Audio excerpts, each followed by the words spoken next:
Welcome to the Live Up podcast, where we watch the movies from our youth to see if they live up.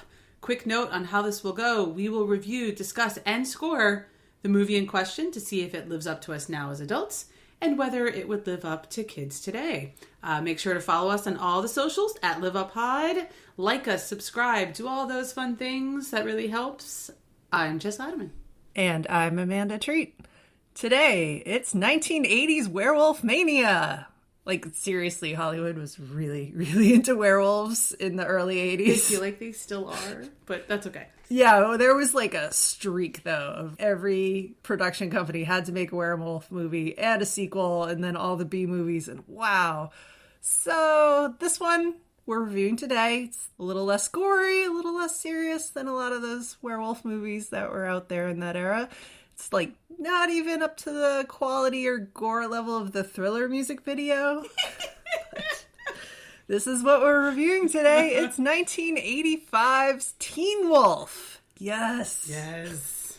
So, before we slash this film apart, get it? Pun? Get what I did there? Although, you know. We do have some listener feedback from previous episodes. Let's talk about what we've been hearing, starting with our Clue episode. Someone reached out to me and said that our sidebar on Adult Twister sounded like a euphemism. No, it was not. Nope. We were talking about board games. We were actually talking about adults trying to play Twister and getting very injured. So that was not a euphemism, but thank you for letting us know it sounded like that. I'll add some quick things. We'll do this lightning round style. There were people commenting that they were also not aware that there were 3 endings of Clue. So this was sort of the first they had heard it. And my daughter listened and she'd like me to curse less. Well, yeah. Oh, well.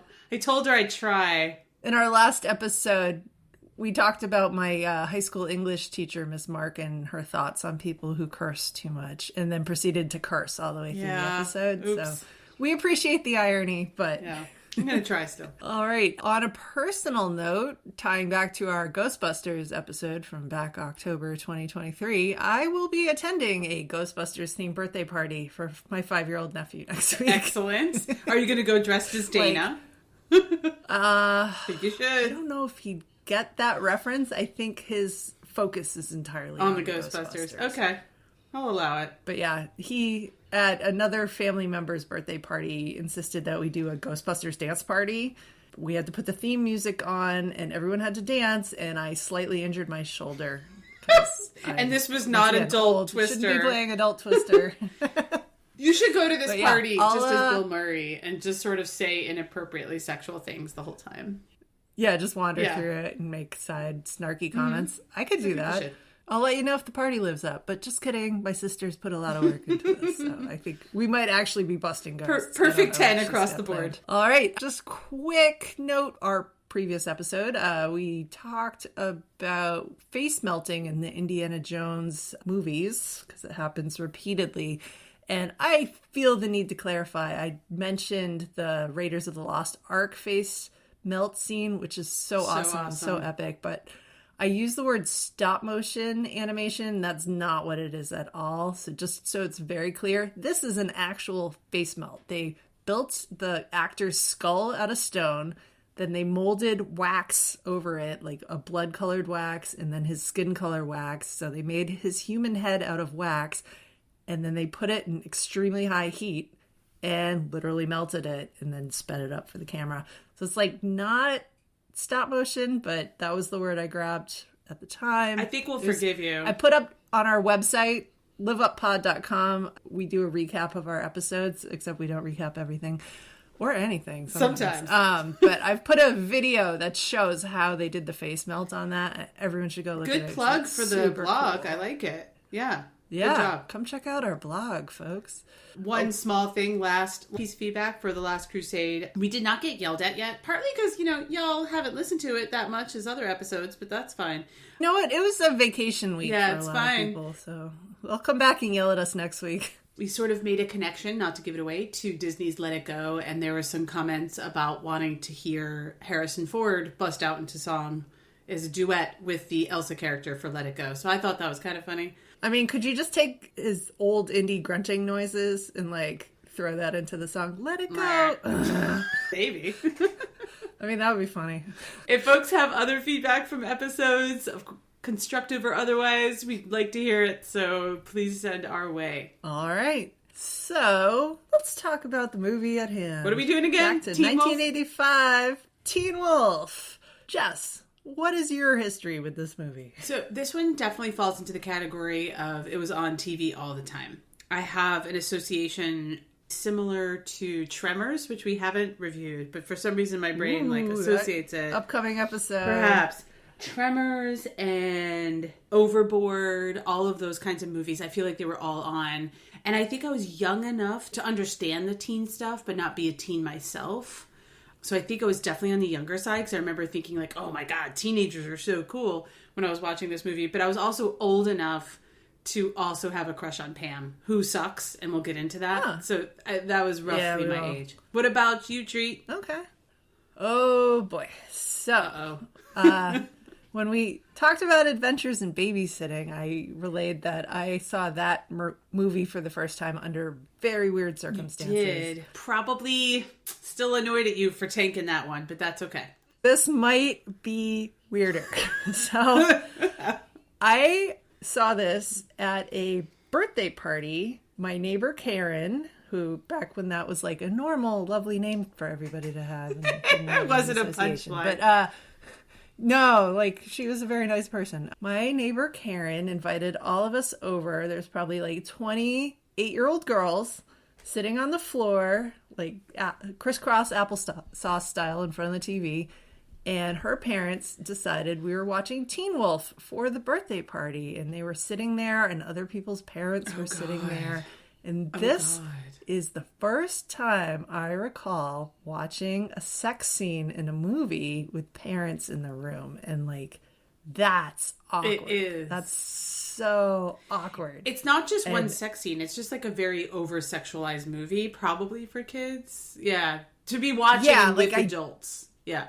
Didn't understand what was going on in the keg party scene, and then there's the Nobody flat does. out Pamela takes her top off and straddles the werewolf, and I remember feeling very uncomfortable, but it was like, okay, the room is dark and nobody else is like freaking out, so like we're all just gonna continue staring at this TV screen like this is totally normal, great. And yeah, I could just feel the presence of the parents who were watching us watch a sex scene. It was so weird. I don't know.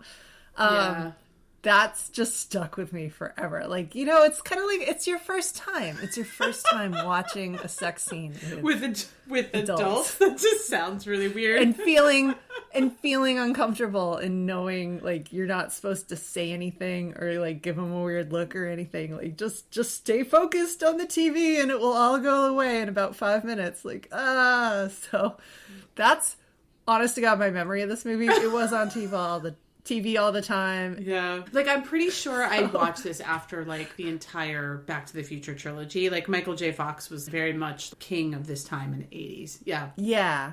Like, I think I'd probably seen Back to the Future maybe once. Oh, okay. Before I saw this movie. And this movie came out at the same year as the first Back to the Future movie. Yeah. Definitely knew who Michael J. Fox was. I don't want to say it's like a trauma scene, but the sex scenes in this, I just feel awkward watching them again because I remember that birthday party. And it's like, no. To be fair to the people hosting this birthday party. Where are the parents? Yeah, but this movie was PG. This was a PG movie. Yeah, why are we showing it to 8-year-olds? Like, guys, we might have been 9, but still. I was going to save this for later in the episode, too young. But I'm 100% clutching up my pearls on this one because I was watching this again going like, how is this PG? This is hilariously not PG. Yeah.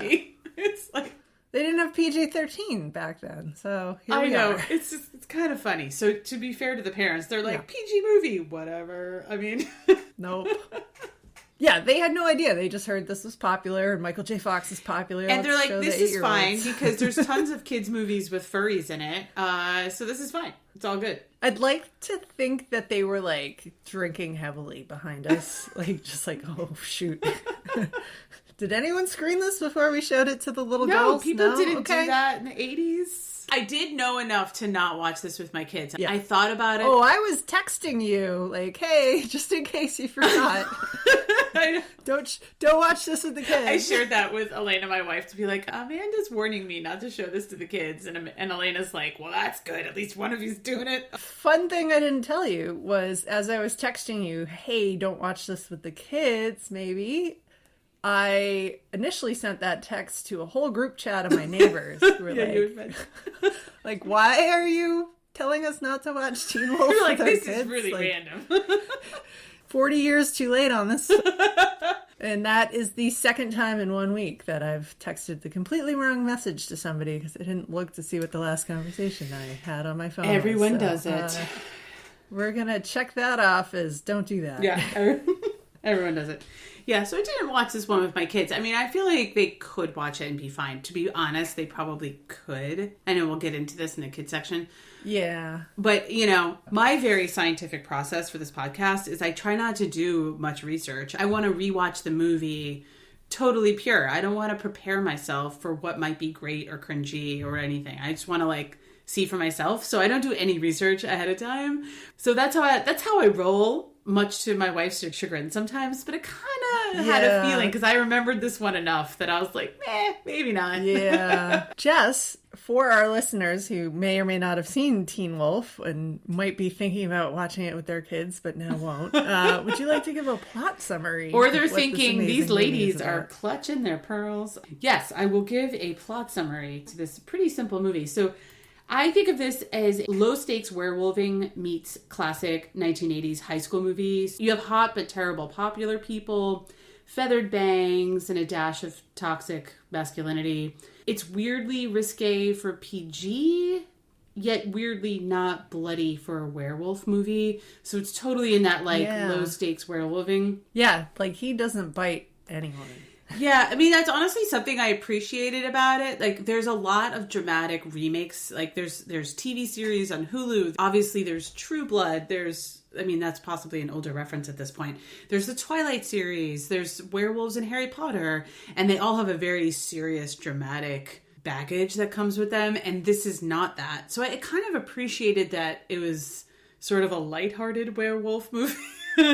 Yeah, I mean, they portray being a werewolf as like, you have an autoimmune disease. Like, it really they do. Like, it's just doesn't change your behavior at all. I don't know. Yeah, so there's something I kind of liked about it. Like, I liked the low-stakes werewolf part. I usually, unlike Jess, who does no research, I like to dig around and do a lot of research on how they made the movie. Usually I watch the movie first, just in case anyone wanted to know that. I read that Michael J. Fox took this because they paused Family Ties shooting because Meredith Baxter was pregnant. Oh, okay. Yeah, giving her a few months to not have to hide it behind bags. Yeah. Reach the conclusion of that. He had free time and signed on to do this. It was a $1 million budget, which is low. Ridiculous. Yeah. And they shot it in 21 days, which is ridiculous. Yeah. And I kind of think it shows, I don't know. It has a little bit of B-movie, but in some ways it's like, to me, part of the charm. I honestly, when I worked in film, I worked on TV commercials that had a bigger budget and a longer shooting schedule than this thing. Yeah, it's pretty low budget. It's crazy. Anyway, let's dive right in. Yeah. We love to talk about the characters more than, we get to the plot. So our main character is Michael J. Fox playing Scott Howard, the very busy high school student who's about to discover that he may have an autoimmune disease or he might be a werewolf. Yep. I kept wanting to call him Marty. Yeah, no, he's so close to being Marty McFly. So then in my head, I kept calling him Scotty.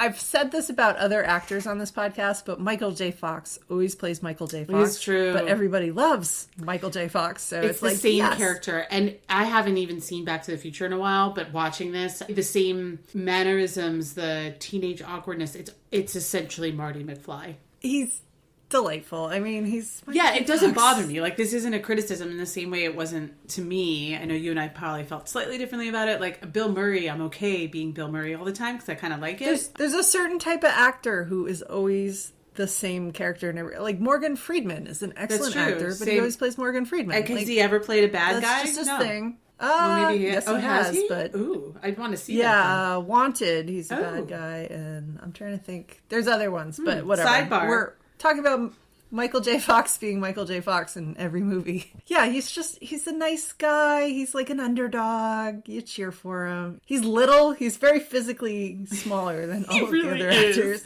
Until this werewolf stunt double comes in, and then suddenly he's very tall and thin. Yeah, and but, if folks don't, whatever. If folks don't remember specifically, he basically, again, he plays Marty McFly. Like, he's not a popular kid. He's sort of a striver. That's essentially him. There's really not much more depth beyond that. But I kind of found it sweet that his quest, he does this whole speech to his best friend who's weirdly named Boof. A girl named Boof. That's his best friend, and that's strange. Well, we're gonna talk about. Yeah, Boof. we're going to talk about Boof. He's just on a quest to not be average, and there's something really relatable about that. I found it kind of sweet and endearing watching this time around. And I remember as a kid, I related to him because, like, you relate to the average kid who strives. They set him up to be so average at the beginning. Yeah, they kind of did. He's on the basketball team. He likes the blonde girl. He ignores the brunette girl. Like, he's got his wisecracking friends, but they're like the in-betweeners. They're not the dorks, but they're not the popular ones. He's average. I have to skip past all of this right now and just highlight this movie starts with him playing basketball. You can't get past it. I know. He's the worst. Absolute and I'm worst. saying he being Scott, but also Michael J. Fox is the worst basketball player I've ever seen in cinema. It's appalling. Like, no wonder they made a movie called White Man Can't Jump. Like, Oh my God. this is the worst basketball. He didn't even try to learn how to play basketball for this movie. He's like dribbling with two hands, it looks like. Everything he's doing. I refereed basketball for a few years when I was in my 20s, and I'm just flinching watching everything he does. Like, that was a double dribble. That was a jump ball. That was a travel. Like, oh my God, stop. Just get him off the court. But for some reason, he's the point guard. And he could barely dribble. Around him's worse. He could barely dribble without looking at his hands. He's dribbling chest high. And just so if folks don't remember, there's sort of like a mini basketball sports movie inside this movie. There are a lot of scenes of them playing basketball, and he is the worst player. And Michael J. Fox, he shoots free throws. I can't get past this. He shoots free throws as if it's a chest pass. Like, it is so obviously terrible that it's funny. No, I'm just super distracted by how awful he is, how awful the whole team is. And I was really distracted by the level of sweat. Like, the level of sweat happening. Yeah, they make them very sweaty. Like, they just stepped out of a pool. There's something wrong with their sweat glands. I texted Amanda. The autoimmune diseases. Oh. Yeah, I texted Amanda. I'm like, is there something wrong with their sweat glands? Like, all of the players, not just Michael J. Fox, they decided to just douse them in water for these scenes. They're so gross and sweaty. I could have cited this as a fun fact, and I'm glad I held it till now. They choreographed all of these basketball I mean, I guess you have to. Like, you're going to pass it to here, and then you're going to go and stand exactly on that spot. But the actors at one point were like, could you just let us, like, just throw the ball around amongst ourselves and, like, see if we get a flow going? And apparently it was terrible. But the director, Rod Daniels, said there is, in existence, about an hour's worth of footage of the worst basketball you've ever seen in your life. Oh my God. That's just in a vault somewhere. I do and don't want to see that. But I kind of do want to see that. And because I know Hollywood listens to us. So I would watch the mockumentary of a bunch of basketball coaches. Oh my God. I'm picturing someone it'd be so throwing fun. a basketball at Michael J. Fox and just like hitting him in the head. It's so bad. And it would like be a them really not catching funny, things. Oh, it would be such a funny mockumentary about basketball coaches trying to get this part of the film. Making of Teen Oh Wolf. my God. It's so funny. Somebody get ESPN on the phone. I want a 30 for 30 on the making of Teen Wolf. And I want to know, I want to meet the choreographer. The basketball choreographer must have wanted to tear their hair out for this movie. They could not have possibly paid him enough. Or her. I mean, oh my God. Yeah. Like, I picture they were there for like 12 hours. Like, all right, try it again. Ricochet. So like, okay, get him another ball. Try again. Yeah. I need to complain a little bit more because... Yeah, no, I'm not done. You're not done with the basketball part of this movie. I take issue with the scene where in the middle of like a pile on, it should have been a jump ball, but there's a pile of players and you hear a growl and Scott just transforms into a werewolf for the first time that his friends are aware of, or like the whole school pops out of this pile and he's a full werewolf and nobody stops the game. Nobody says anything. They don't even call it time out. Like, this is bullshit. There's people all over this country losing their mind about a basketball game that happened in Massachusetts last week where a trans woman is on the women's basketball team for a high school.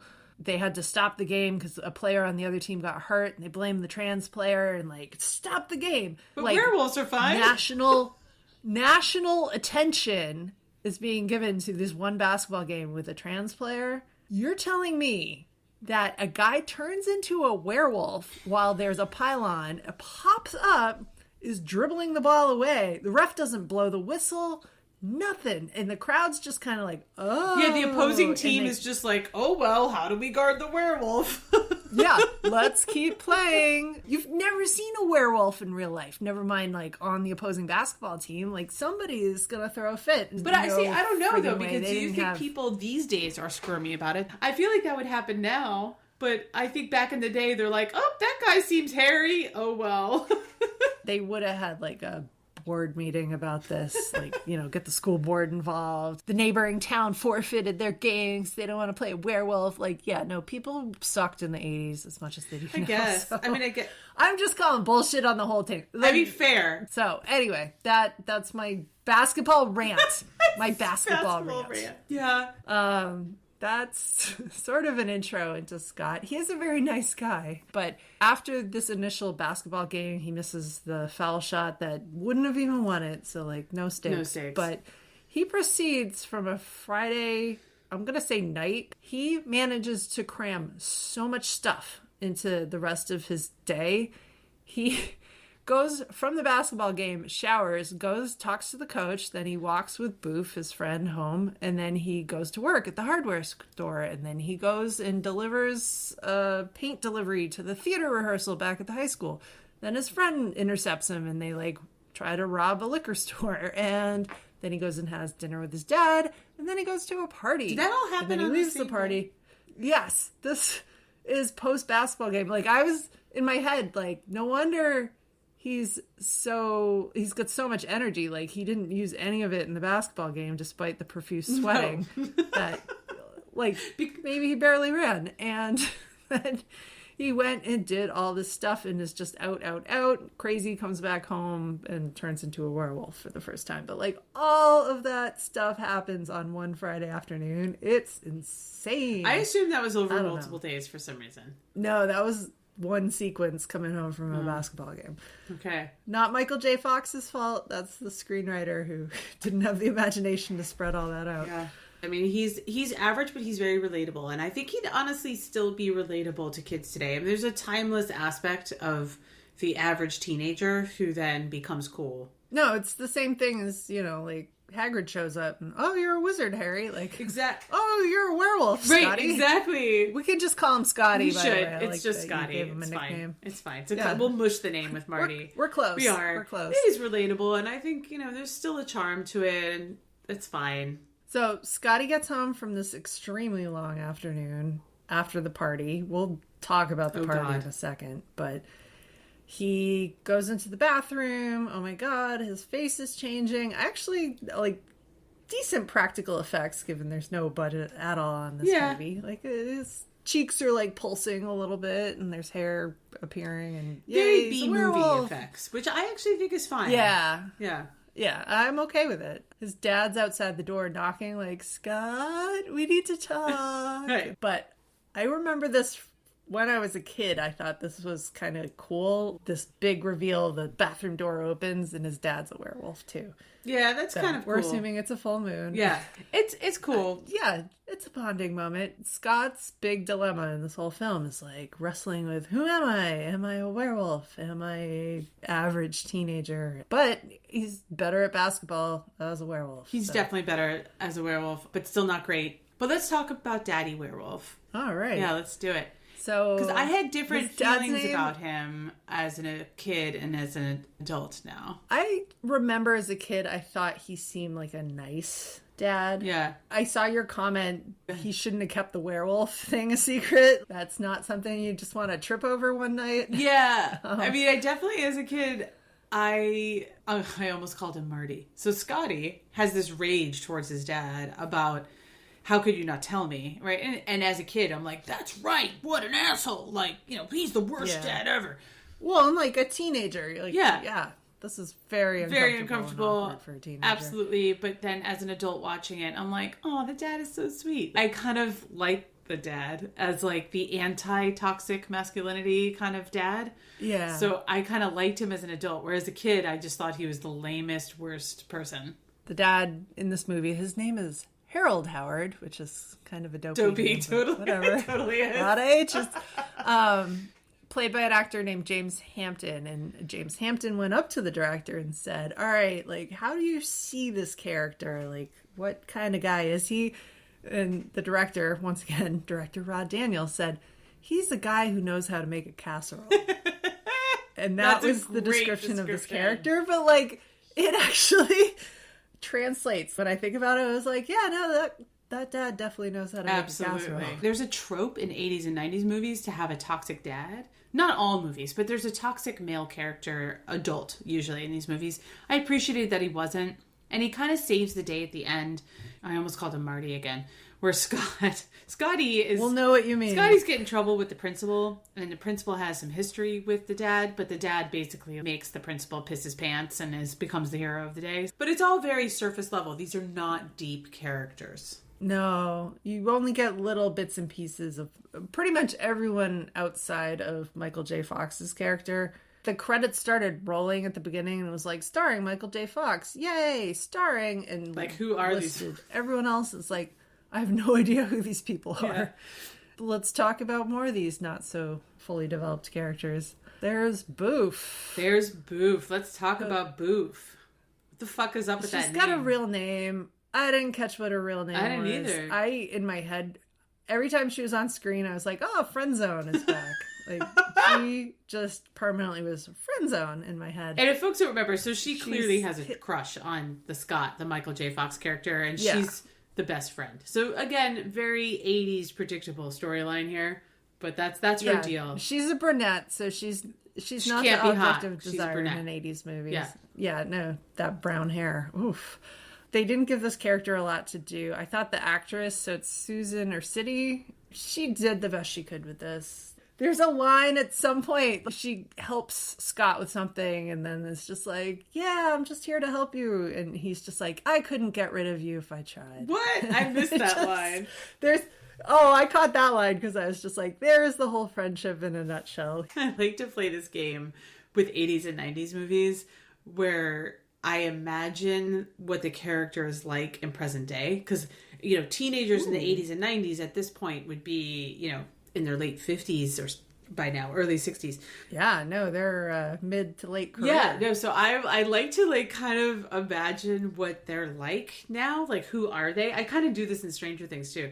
Ooh, nice. Yeah, so for Boof, my thing was, for her, I feel like Boof, she's the only one who's making it out of this town. I know they don't give her a lot to do, and this is my imagination, like adding more depth to the character.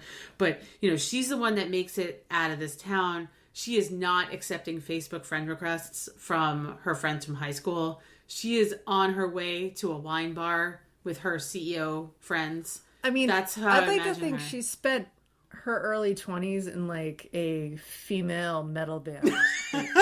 She just strikes me as she would go so far in any direction to just get out of that town and be completely different and a whole new person. Right. And so she made it out of the town. That's what I kept thinking. I'm like, she's going to make it out of this town. And that was my epilogue for her. Let her have her wine bar. Like, she seems all right. Go there to have your mentorship meeting with your fellow female CEOs, and that's who Boof is. No, I like it. I like it a lot. The writer did not give her as much thought as you just did right there. Yeah.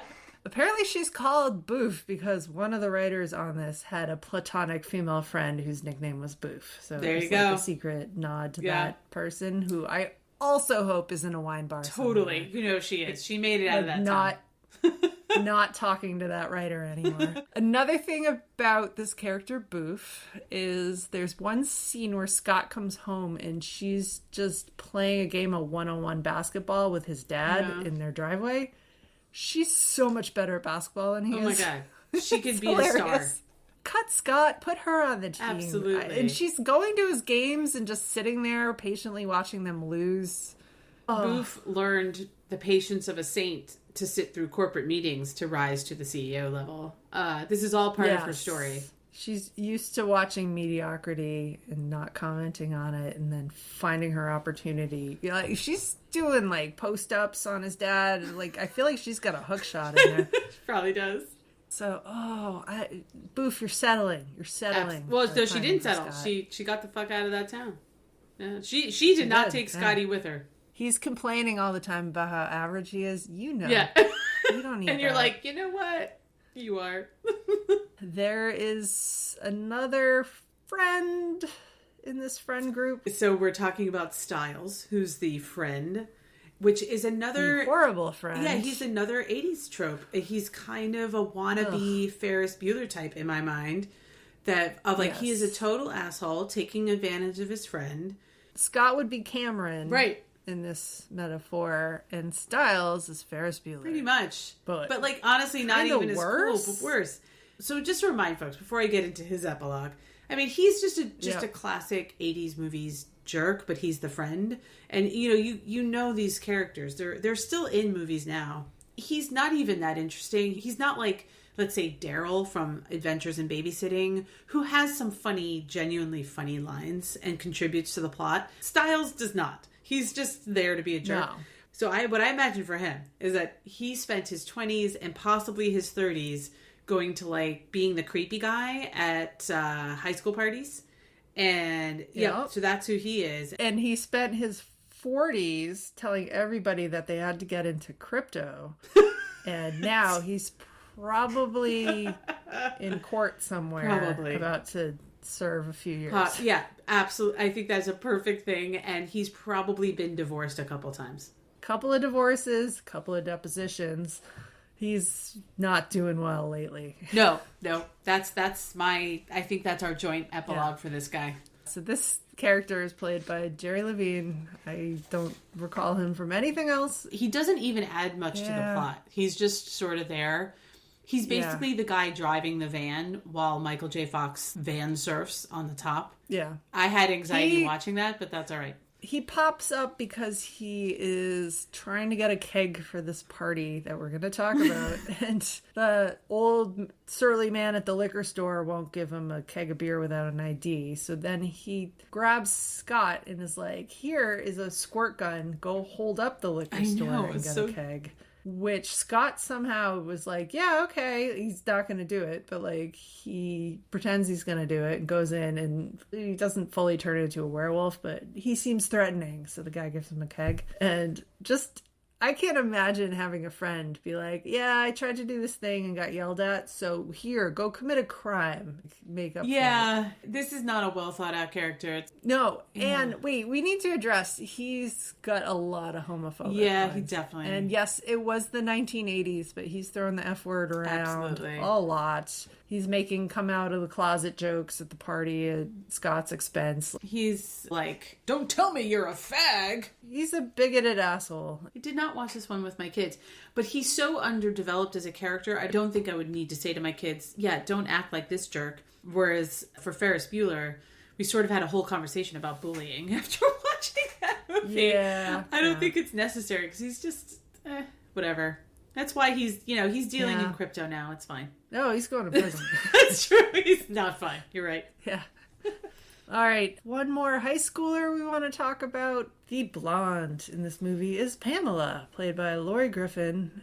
You have stronger thoughts about her than I do. She's just a trope. I mean, she's the hot girl that Scotty likes and is after, which again is a trope. It's still a trope in high school movies today. But it's also, she's a classic, shitty, popular, hot person. She's totally vapid and has an equally vapid boyfriend. the boyfriend's not even vapid. Like, he's just flat out abusive and controlling. And this doesn't make her a good, sympathetic character, but she's definitely in an abusive relationship. So I had a whole epilogue in my mind for Mick, who plays... So Mick is her boyfriend, and it was unclear whether he's actually... He looks like he's 35 years old playing a high school student. All of these actors are like 26 or older. Like, Michael J. Fox, I think, was 23. The rest of them are like in their mid to late 20s. He's an absolute classic jerk boyfriend. He's the jerk boyfriend the same way there was a jerk boyfriend in Adventures in Babysitting. Like, this is the trope. But he seems violent. The Adventures in Babysitting shithead boyfriend just seems like a jerk, but like not there's a little bit of just like a jerk. This guy's menacing. He is menacing. Yeah. He's a little controlling. Stay away from my girl. It's definitely implied that he's like that, although they don't go into that because this movie is not very deep. But my epilogue for him is that he's never grows out of it and eventually becomes a QAnon follower. That's who he is. Yeah. No, that makes sense. Sort of tracks. Like, he's just sort of dumb. I think there's a couple of future Trump voters in this movie. 100%. But definitely Mick. Definitely Mick. Probably Pamela. But so yeah, Pamela's just, that's who she is. And there is a plot line where all of a sudden she gets more interested in Scotty because he becomes a werewolf. Well, because he gets popular and everyone's paying attention to him. But it seems like she's using him to get out of her relationship. But then at the moment where he asks her, like, are we going out? She's like, no, I'm still with Mick. I know. And they've already just like made out in front of him at the bowling alley. She's a terrible girlfriend if she just normally does shit like that. I don't know what her deal is. If she's in some sort of weird head game that her and Mick, like, look at how far I can go with another guy before I come running back to you. Like, I don't know what the fuck I feel like you've now made her more interesting from your description because you've added this depth of whether she's trying to get out of this relationship, whether she's playing with these games with her boyfriend. None of that, by the way, listeners, is in this movie. It's not in the film. Yeah. We're just assuming, because otherwise her behavior makes no sense. Like, You're just adding a lot of depth here to her. I'm giving her layers that aren't there, but yeah. she's just a shitty popular person. That's who she is. And of course, I have an epilogue for her. I think it doesn't really jive with the depth you gave her, but to me, she is like the opposite of Boof. She never made it out of this town. She manages the Applebee's over in that shopping center that used to have the Blockbuster, and she still has feathered bangs. Because I've given her all this depth, I would like to see her show up on an episode of Snapped, where she's murdered her husband, Nick, and covered it up. And getting interviewed on a documentary show that maybe she's also going away for a long, long time because she murdered Mick. I don't know. Absolutely. I love it. That's as much depth as I can give her. Yeah. I love that her epilogue is that she's somehow in a true crime related documentary. Yeah. No, she's shuffling around somewhere in like prison clothes and is no regrets. No regrets. Yeah, a little bit of she had it coming. He had it coming. Yeah. Yeah. I love it. That's a better epilogue. Boy. We're gonna go with that one. So she did technically make it out of the town, but not too far. Right into the county. Right into county. Scott probably visits her there just because he's a nice guy like that. Yeah. I don't have an epilogue for him. We, by the way, have written such a better Teen Wolf. Hollywood, are you listening? I would love this to actually, let's draft this out. I could sell this. The whole thing could start as like a true crime, like who murdered Mick, and then you find out all these things like in the town. You think it's Scott, but no, it was Pamela. It was Pamela the whole time, but Scott used to be a werewolf, and oh my god, Scott helped her get rid of the body because he's a nice guy. Yeah. Oh my god. He had the wheelbarrow. I like this movie. It's good. This movie lives up. All right. So we take all of these characters minus the dad, and we're gonna go to a house party. They're driving up, and his idiot friend Styles is doing like surfing on top of the van. Which, by the way, as a kid, I thought was very cool. I thought it was cool as a kid. And apparently the actor did do that stunt for real. They just wired him to the roof of the van and let him go at it. Yeah. Yeah. Well, honestly, watching as an adult and a parent, I absolutely clutched my pearls. You would have called the cops if you saw this. I might have. Or at least I would have shouted out the window the way I want to shout at all those assholes and scooters. Wear a helmet! Yeah. That's my epilogue. So they go van surfing up to this house. It's like kind of broad daylight, and there's a million kids on the front lawn. Drinking. And there's just cars everywhere, and just, yeah, chaos on a lawn, which I don't know any high school party that spills into the front lawn before the party's even started. Like, it just is a disaster. Yeah, and have you ever, like, this is, and I know this is featured in a lot of high school movies even to this day. Can't Hardly Wait comes to mind. That's more one from the 90s. The blowout kegger party. It's, who has been to a party like this? You know, did they just get lamer in the 90s? Because all of the ones I went to in the 90s were very weird or awkward or both. Yeah. No, I mean, we all used to, it was like, grab whatever alcohol you can get a hold of. So everyone's bringing like 1 inch of vodka in a water bottle because that's all they could steal from their parents' liquor cabinet without it being noticed.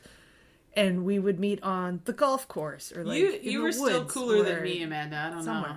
I do remember there was one party that I did not attend, but knew about and knew better than to attend it. This girl who really wanted some attention badly, her parents were moving and stupidly like left the house. Classic. That had already been sold. Oh my God. She still had the keys to that. So she invited the whole high school to a kegger at her parents' already sold abandoned house. No furniture. And like, they just trashed the place. Yeah, oh God. So she was immediately sent to like boarding school for the rest of her life after that. She's still there. Yeah. She's in prison now. She was on an episode of Snapped. Just epilogues for everybody.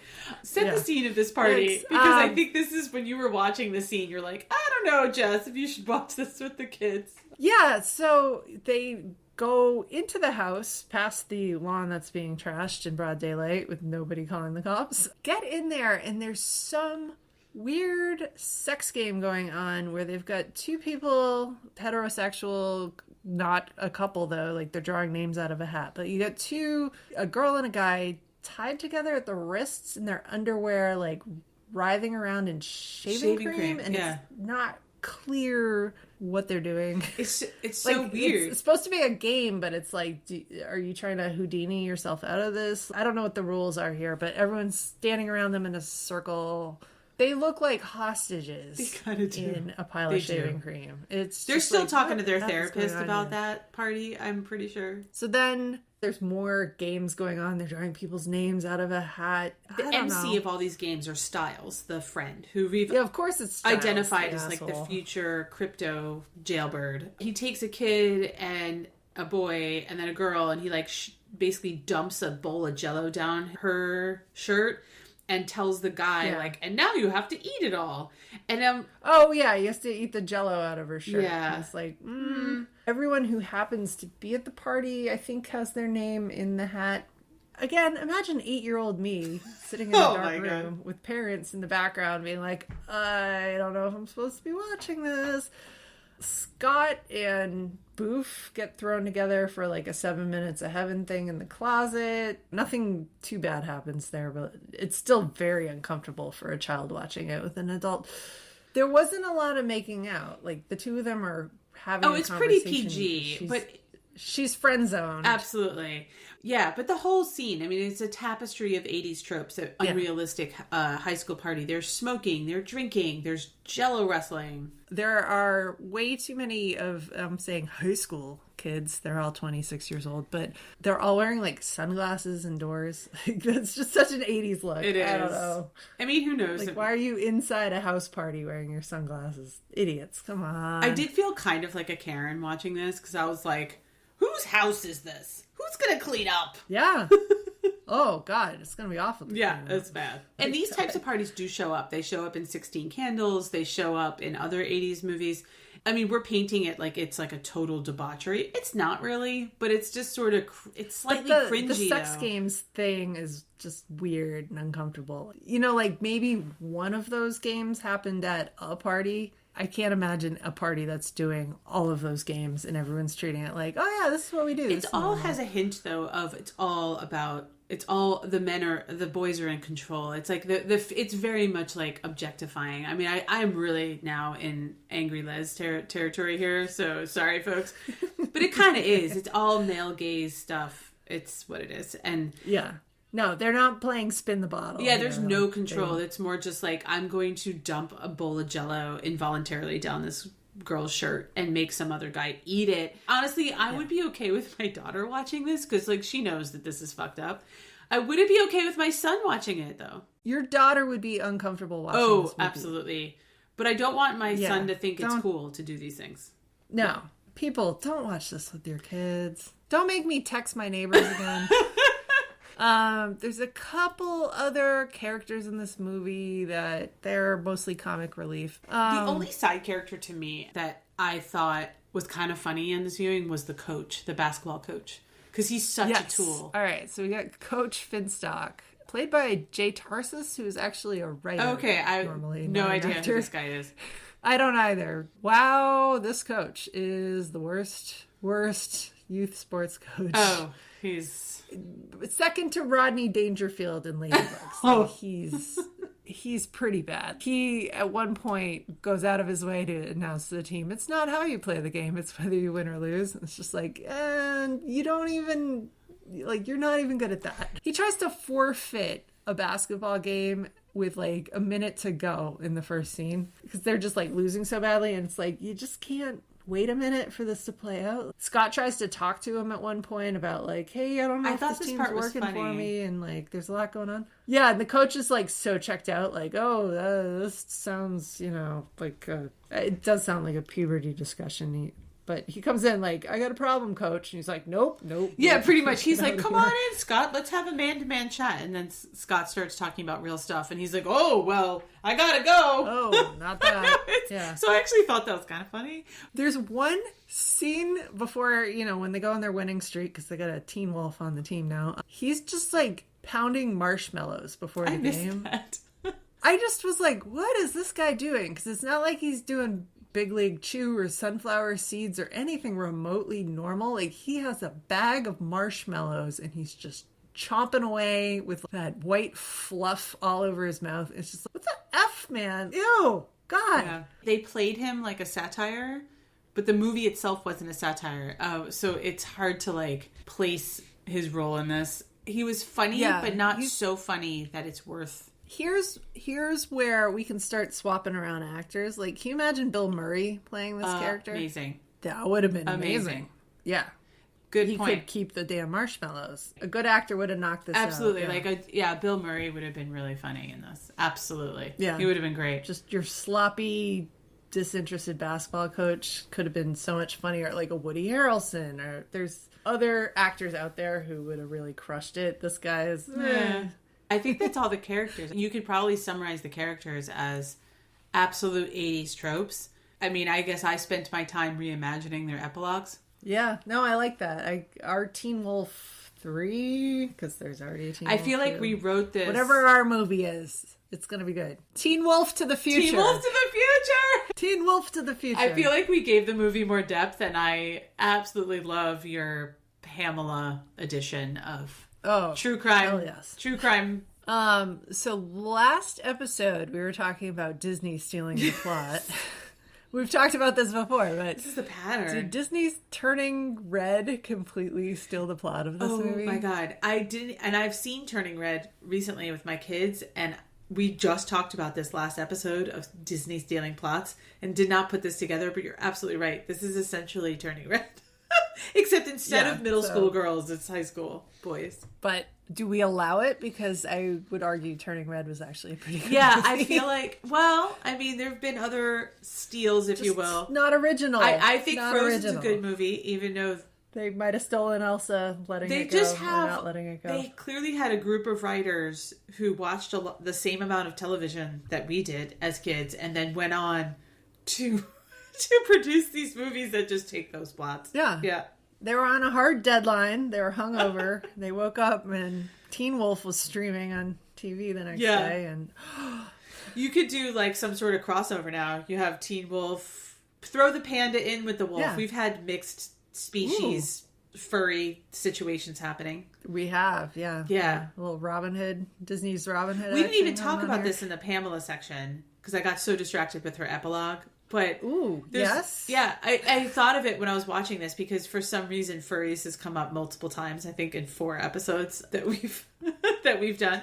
Let's make it a fit. Let's just do it. You know, you got Babes in Toyland. You got, what else? Oh, Robin Hood. The Disney Robin Hood. And then this one is a very pretty much obvious one. This is the scene where the group of 8-year-old girls felt most uncomfortable watching this with Karen's parents sitting in the back of the room. Pamela straddles him while he is fully werewolf, then takes off her top. She's making out with him and just sexually saying, like, you're an animal. Yes. You're an animal. And it's like, oh my God, ew. Stop it, lady. Ew. I know. So, once again, a furry appearance in this. Maybe before she went to prison in her post-life. She was going to furry conventions and... She's like very online. Yeah, she was definitely a big fan of the fox in Robin Hood for sure. So you've heard me list off basketball sucks so badly in this movie, but there's other things too. The fucking music in this movie, what is going on? It like wants to be Journey's Separate Ways, or it wants to be David Bowie so badly, and like it revs itself up. And you almost are excited for whatever sports montage is about to take place. And the music is distractingly worse than the basketball. It is. It is distractingly worse. What is happening? I made a note because the one fun thing about watching old 80s movies is sometimes the soundtrack is kind of fun because it's like sometimes songs that you haven't heard in a while. They're iconic songs that had their start in that movie. You had the early rap Christmas song in Die Hard, which was fun. Run DMC's in there. So, nice. But for this one, I'm like, who are these people singing? It's almost like a parody. Like somebody's like, we can't afford the rights to all these songs, so let's just... No, I mean, it would have been so much better if this was just like the South Park guys. Like, we're making a montage. Like, just... This is so close to being a parody of itself, but it's just cheap-ass music. Yeah, it's like Back to the Future, terrible. just because it came out the same year, they had the Huey Lewis... What is it? Huey Lewis. There's a lot of music in that one that's just really fun. Yeah. Or like those Rocky movies, you hear a song that becomes iconic after that movie. There's no iconic music. They're cheesy, but they're like fantastic. These are cheesy and they just stay cheesy. They do not get listeners, I'm not even going to bother to run the music behind us talking because they probably were... It's just a bunch of synthesizer chords. Yeah, it's just royalty-free crap. That's part of all the montages, and I did also find it distracting. The only song they do have is they have Surfing in the USA when they're doing the van surfing, and I just want to like make what I think is an uncontroversial statement to say that is a terrible song. It is an objectively terrible song. And I will fight you on this because the Beach Boys are American treasures, and how dare you say that about the Beach Boys? I don't know, guys. It's a dumb song. We gotta go fight. Excuse us for a moment. Excuse us as we fight over the Beach Boys. We gotta go fight over Surfing USA. But that's the only recognizable song in this whole movie. Yes.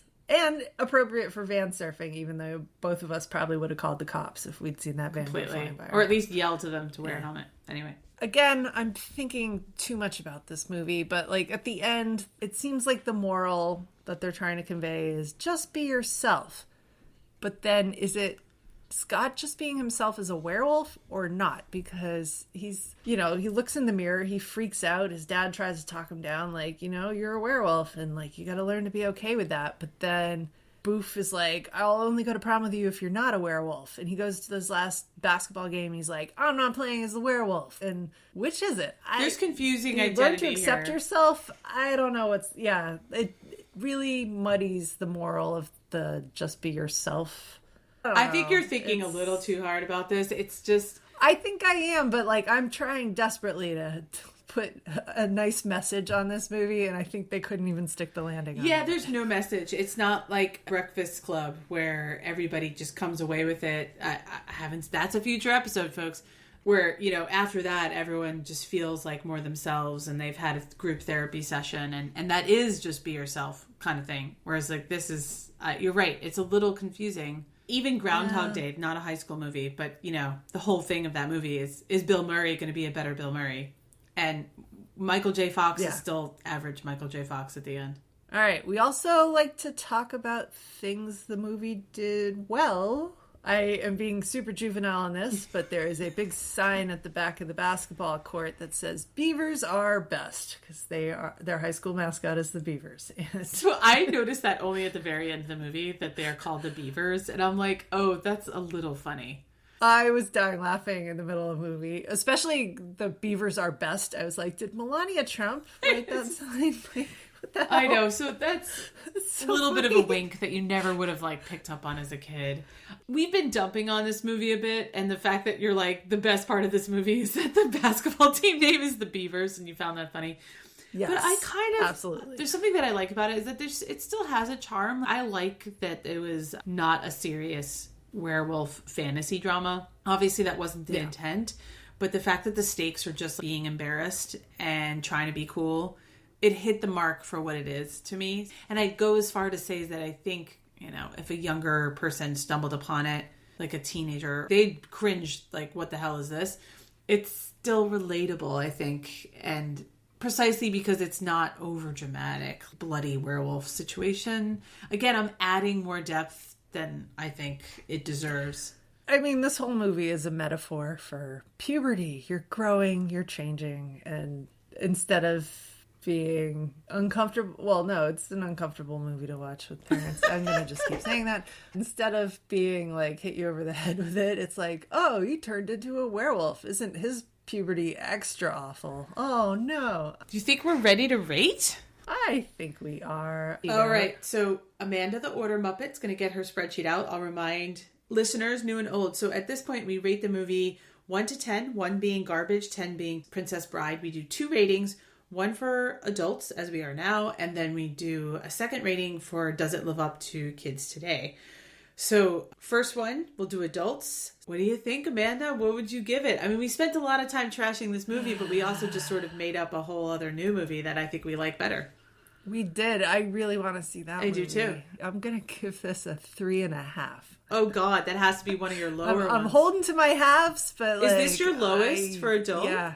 No. I went lower on Troop Beverly Hills. Which you were wrong about. And I went lower on Babes in Toyland. You were right about that. But yeah. Well, I'm going to go a lot higher because it's just sort of classic. It's kind of exactly how I remembered.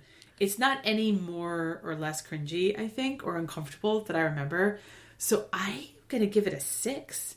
I'm going to give it a 6 for adults because I think if you as an adult, if you watch this and you stumble upon it, it's still kind of a fun watch. And I know I did not feel that way about Ferris Bueller. I was sort of like a little appalled at Ferris Bueller, whereas this one I'm sort of like, it's sort of fun. 6 lands it in the good because that's above average. I know.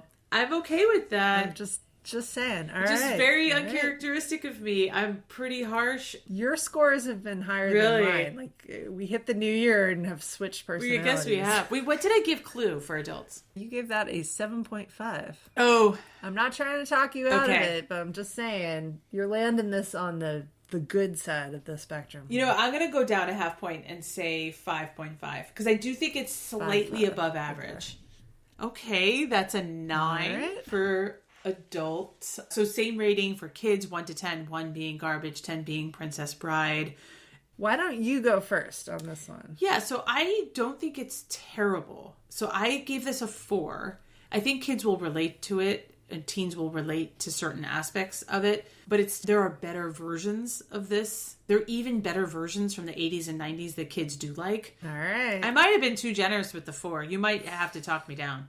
Yeah, I think I'm going to go with 3 on this. I don't think it's a good portrayal of how high school kids are. I think Michael J. Fox does bring a lot of charisma to this, but ultimately the script is terrible and these kids are acting horribly. I do think it's at the level of Ferris Bueller where I feel like I think I gave that a 4 as well for kids where You gave that a 4. To me it's like equally okay for kids. Like they're not gonna love it. In fact, I'd even argue kids might like this one better. My kids did not like Ferris Bueller. Like he was just such an obvious bully. Whereas at least for this one, Marty, oh my God, Scott, the Michael J. Fox character. Scotty McFly. He's relatable. I think the main character is relatable enough. Kids will like this a little bit better, but they won't love it. So that brings us to 16, which is not our lowest, but it's actually tied exactly with Get Ferris out of Bueller. here!